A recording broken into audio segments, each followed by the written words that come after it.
Welcome everyone. We're going to talk this morning about the Midterm PE 360 competition. This is our first graded event in the class, so we want to make sure we have a good understanding of how the fights are going to work. So to just kind of narrate the story of how the midterm fights work, everyone will come into their normal classroom on the day of the fights. The instructors will take accountability, and then both classes will move to one of the combative rooms. Everyone in both classes will line up along one of the walls by weight. Usually it'll go from the lightest down here by the hallways to the heaviest individuals in the class down here at the far side of the room. At that point, the instructors will move throughout the entire group of students, pairing off individuals into fight groups. So two individuals that are standing next to each other will fight each other. They'll then be instructed to move to one room or the other, and then at that point, once everyone is assigned an individual to fight, then folks will begin to get ready to go ahead and fight. That should include a good warm-up, including any of the techniques that we've learned up to this point in the class. It will also involve putting on your belt. So everyone that's fighting will either wear a red or a green belt, just to make it easier for the scoring of the fights.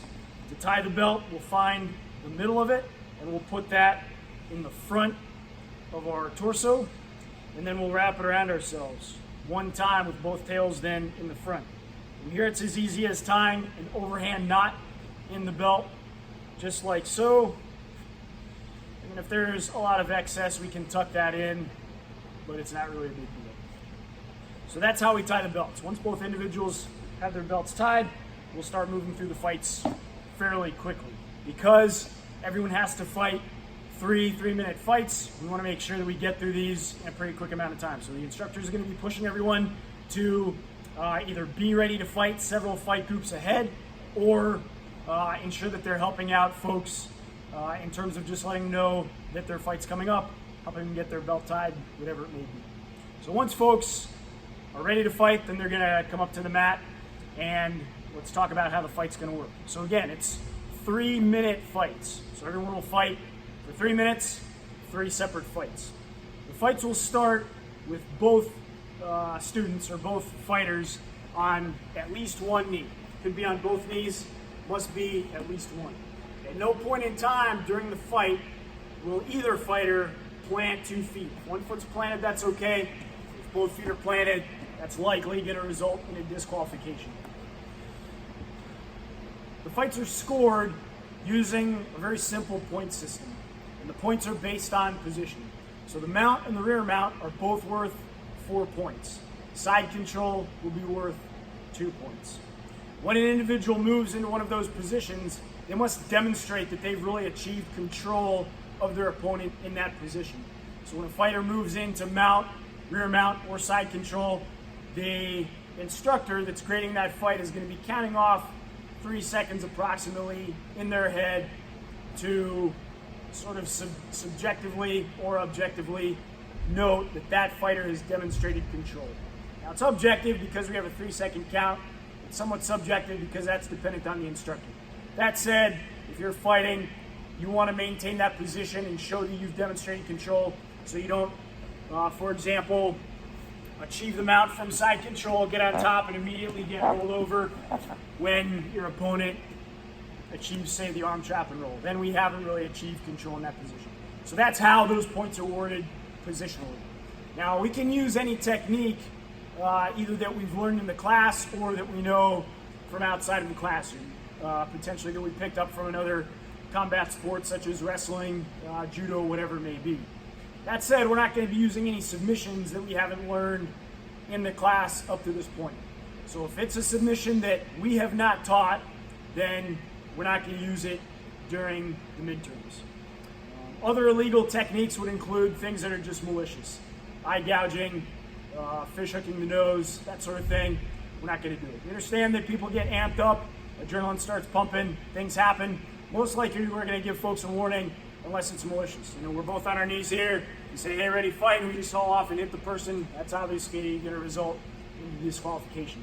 That said, from this position, a good strategy, again, when both people are on one knee, is just to be aggressive and try to get on top.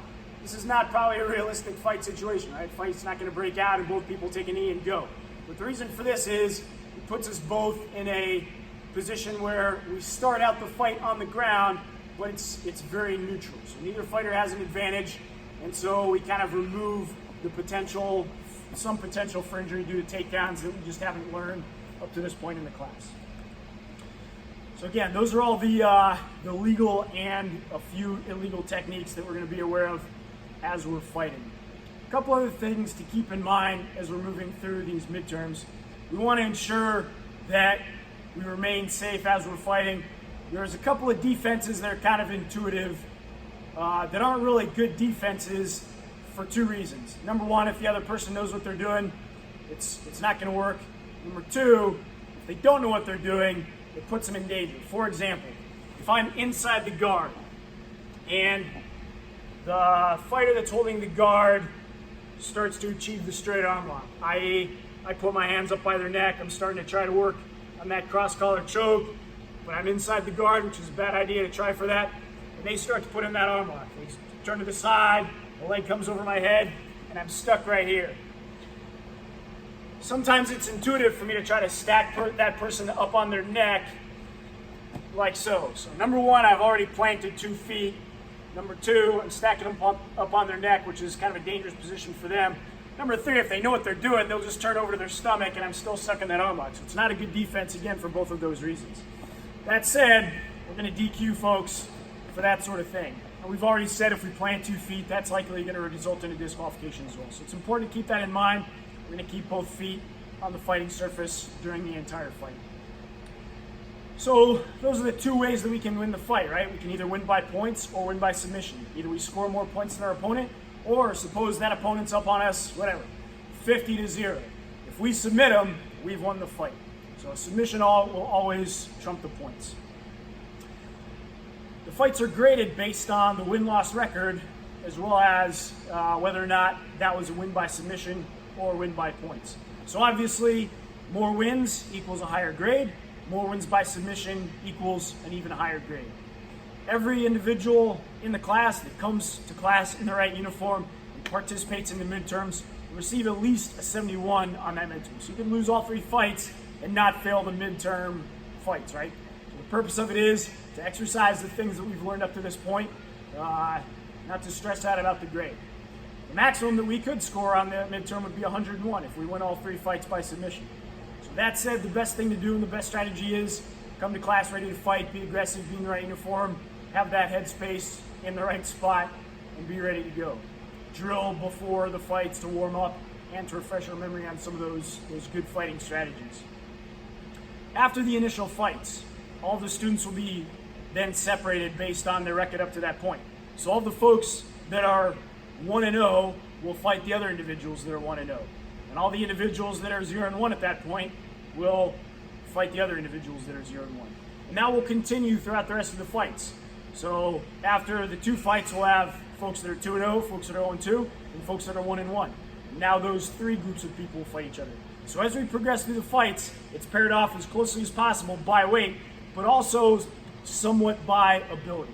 The only exceptions to that are when we have individuals in the class with significant weight discrepancies, and pairing this individual up with this person, regardless of their record, just doesn't make quite as much sense. So there are some exceptions, but generally speaking, we're going to be fighting individuals that are, again, close to ourselves in weight and in fighting ability based on the previous record of those earlier fights. Once we complete all 3 fights, again, the final grade will be based on the score that's earned due to the fight record, and then we'll move on with the rest of the class.